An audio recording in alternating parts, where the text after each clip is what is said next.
तो एक बार फिर से दिल्ली में बहुजन समाज पार्टी के देश भर के नेताओं का जमावड़ा दिल्ली में लगने वाला है। बहन मायावती जी ने दिल्ली में राष्ट्रीय अधिवेशन एक बार फिर से बुलाया है और आप जानते होंगे कि 9 अक्टूबर के बाद से ही, बल्कि कुछ उससे पहले से ही लगातार बहन मायावती जी ताबड़तोड़ मीटिंग्स का दौर जो है उन्होंने जारी रखा हुआ है। और 9 अक्टूबर की जो सफल रैली हुई थी उसके बाद 6 दिसंबर का भी आह्वान था, ऐसा कुछ लोग कह रहे थे। और जिस तरह के दौरे मुआयने बार बार नेता वहां कर रहे थे, ऐसा लग रहा था कि 9 अक्टूबर को भी शायद बहन जी वहां जाने वाली हैं। लेकिन बात यह रही कि बहन जी ने खुद ट्वीट करके बता दिया कि मैं 6 दिसंबर को नोएडा वाले राष्ट्रीय दलित प्रेरणा केंद्र में वो नहीं जाएंगी। बहुत सारे कारण हो सकते हैं। एक कारण ये भी था कि वो पार्क उस लिहाज से उतना बड़ा नहीं है जहां पर बहन जी की एक सभा को आयोजित किया जा सके। और वैसे भी 6 दिसंबर का दिन था, बाबा साहब का महापरिनिर्वाण दिवस, जिस पर पहले ही वहां बड़ी संख्या में लोग आए हुए थे। बावजूद उसके कि बहन मायावती जी नहीं 6 दिसंबर को वहां पहुंची, फिर भी वहां बड़ी संख्या में अम्बेडकरवादियों का, बसपा समर्थकों का और जो कांशीराम साहब की विचारधारा में विश्वास रखते हैं, ऐसे लोग वहां लाखों की संख्या में पहुंचे हुए थे। हालांकि आकाश आनंद आए, और आकाश आनंद केवल आए और गए, काफी जल्दी में आए और भीड़ उनके साथ थी। जितनी भीड़ थी सारी उनके पीछे होली, और उसमें व्यवस्था जो थी वो बिगड़ी भी। आकाश आनंद की सुरक्षा में कोई चूक नहीं होनी चाहिए, खासी दिक्कत आई। गर्मी का माहौल हो गया था और भीड़ भाड़ के अंदर जो आला नेता थे उनको भी काफ़ी दिक्कत आई। भीमराव अंबेडकर जो कि एमएलसी हैं, शायद उनको भी स्वास्थ्य संबंधी दिक्कत आई थी। वो काफ़ी असहज दिख रहे थे भीड़ में से निकलने के बाद। बहरहाल, 19 दिसंबर को बहन मायावती जी ने दिल्ली में राष्ट्रीय अधिवेशन बुलाया है। ये जो बैठक है ये अमूमन दिल्ली में जो केंद्रीय कार्यालय है 29 लोधी एस्टेट का जो इलाका है जहां बसपा का वर्तमान केंद्रीय कार्यालय है, वहां पर बहन जी ने एक बार फिर से देश भर के नेताओं को बुलाया है। रणनीति पर चर्चा होगी, साथ ही साथ देश भर में विभिन्न मुद्दों पर, खासतौर से एसआईआर को लेकर बहन मायावती दिशा निर्देश देने वाली हैं। आपको मालूम होगा कि एसआईआर को लेकर चर्चा चल रही है।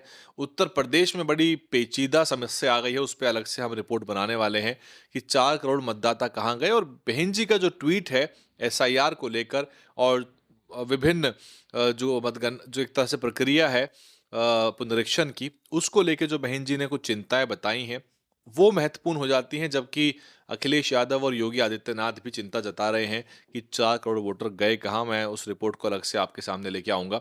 लेकिन इसमें 2 राज्य नहीं है, राष्ट्रीय अधिवेशन में 2 राज्य नहीं होने वाले हैं। वो कौन कौन से राज्य मैं आपको बता दूंगा। और ऐसे राष्ट्रीय अधिवेशन में खास बात यह होती है कि दिल्ली में सभी नेताओं से मिलने का मौका मिल जाता है। मीडिया जो भी वहाँ मौजूद होती है उसको भी अलग-अलग राज्यों के नेताओं से रूबरू होने का मौका मिल जाता है।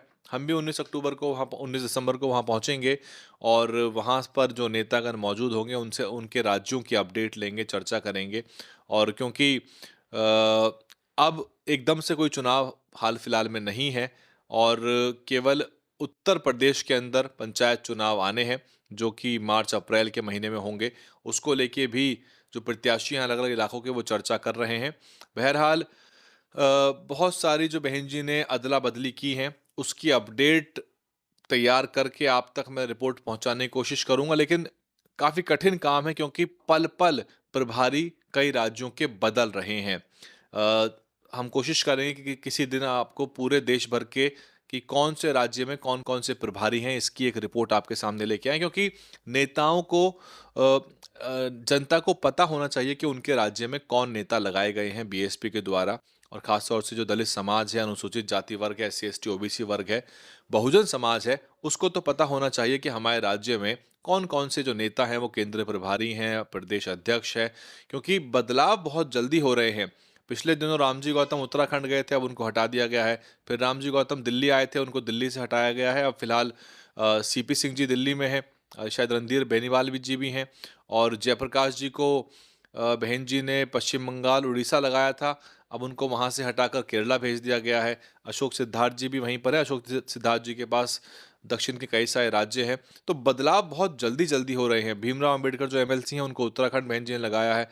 तो बड़े पैमाने पर बदलाव हो रहे हैं और इस पर भी हम चर्चा करेंगे कि ये बार-बार बहुत फ्रीक्वेंट जो प्रभारियों के बदलाव हैं, क्या ये प्रॉब्लमैटिक है? क्या इसमें कुछ समस्या निकल के आती है?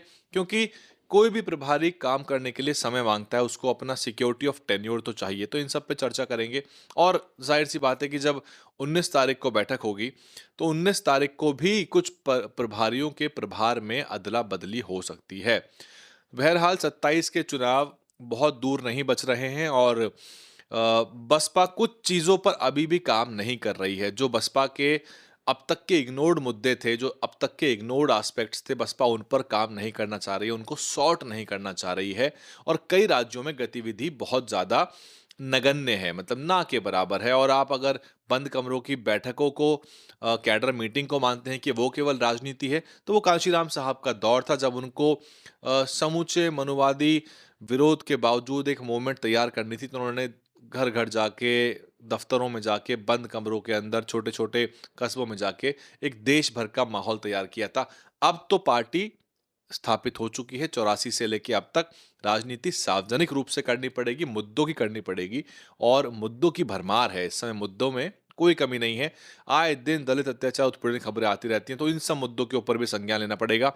साथ ही जो प्रभारियों की अदला-बदली होती है, प्रभारियों के तबादले होते हैं, उसके भी पर्चे जारी होने चाहिए कि कौन-सा प्रभारी कहाँ लगाया गया, उसकी भी सूचनार्थ कम से कम प्रेस मीडिया को उस बहाने किसी न किसी बहाने एक पर्चा जारी होना चाहिए। अन्य पार्टियों के भी जब जिला अध्यक्ष भी बदलते हैं, तो उसका भी एक पर्चा आता है, एक कार्यालय आदेश आता है, एक पार्टी की तरफ से उसकी एक आधिकारिक सूचना आती है कि हमने फलां-फलां व्यक्ति को फलां जिले का जिला अध्यक्ष नियुक्त किया है। इस तरह की सूचना मिलनी चाहिए क्योंकि इतने फ्रीक्वेंट बदलाव हो रहे हैं कि लोगों ने ट्रैक रखना छोड़ दिया है। यहाँ तक कि हम भी आपको अगर बताना चाहेंगे तो हमको भी बैठ के 2-4 घंटे 20-25 फ़ोन करने पड़ेंगे, तब जाके हम दक्षिण से लेके जम्मू तक के आपको सभी राज्यों के प्रभारी बता पाएँगे और प्रदेश अध्यक्षों के तो नाम आपको पता भी नहीं होंगे, तो वो बहुत ज़रूरी है। मैं देखता हूँ कि 19 तारीख को जब जाता हूँ रिपोर्ट बनाने के लिए, वहाँ से रिपोर्ट करने के लिए, तो कुछ राज्यों के प्रदेश अध्यक्षों से आपको मिलवाता हूँ एक-एक करके क्योंकि अमूमन प्रदेश अध्यक्ष उतने लोकप्रिय होते नहीं हैं और प्रभार जो है, वो आम तौर पर केवल उत्तर प्रदेश के जो पदाधिकारी जो बहन जी भेजती हैं, उनके पास ही प्रभार होता है, वही केंद्र प्रभारी होते हैं, वही कर्ता-धर्ता होते हैं, हालाँकि प्रदेश अध्यक्ष बहुत महत्वपूर्ण पद है। तो बने रहिए दलित न्यूज़ नेटवर्क आप देख रहे थे, मैं हूँ वैभव कुमार, सब्सक्राइब कर लीजिएगा।